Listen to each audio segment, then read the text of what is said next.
12 నగ్నంగా తపస్సు చేసిన శివభక్తురాలు అక్క మహాదేవి రహస్యం. ఓం నమఃశివాయ. ఒక మహిళ రాజ్యాన్ని వదిలింది, బట్టలని వదిలింది, ప్రపంచాన్ని వదిలింది, కాని శివుడిని మాత్రం ఎప్పటికీ వదలలేదు. ఆమెనే అక్క మహాదేవి. 12వ శతాబ్దానికి చెందిన గొప్ప శివభక్తురాలు.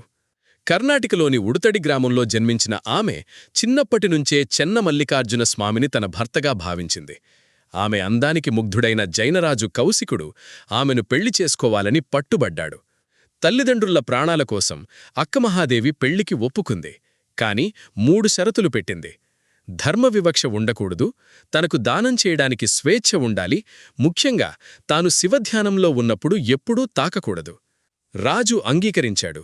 కాని కామంతో అంధుడైన అతను ఒకరోజు ఆమె తపస్సును భంగం చేయడానికి ప్రయత్నించాడు.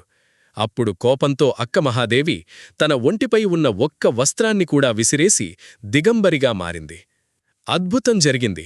ఆమె జుట్టు అలా పెరిగి మొత్తం శరీరాన్ని కప్పేసింది. ఆ దివ్యరూపాన్ని చూసిన రాజు తన తప్పు తెలుసుకొని ఆమె పాదాల వద్ద క్షమాపణ కోరాడు. అక్కడ్నుంచి అక్కమహాదేవి అన్ని బంధాలను వదిలి శ్రీశైలానికి ప్రయాణమైంది. దట్టవైన అడవుల్లో ఉన్న ఒక గుహలో ఆమె 12 సంవత్సరాలు నగ్నంగా కఠిన తపస్సు చేసింది. ఆ గుహనే నేడు అక్కమహాదేవి గుహలు అని పిలుస్తారు. ఆమె పూజించిన స్వయంభూ శివలింగంపై ఇప్పటికీ గుహ పైకప్పు నుంచి నీటి చుక్కలు పడుతూనే ఉంటాయి. 365 రోజులు సహజ అభిషేకం జరుగుతుందని భక్తుల నమ్మకం. తరువాత ఆమె కదలీవనానికి వెళ్లి చివరికి దివ్యజ్యోతిగా పరమశివునిలో లీనమైందని చెబుతారు. అందుకే అక్కమహాదేవికి సమాధి లేదు, ఎందుకంటే ఆమె స్వయంగా శివత్వంలో కలిసిపోయింది.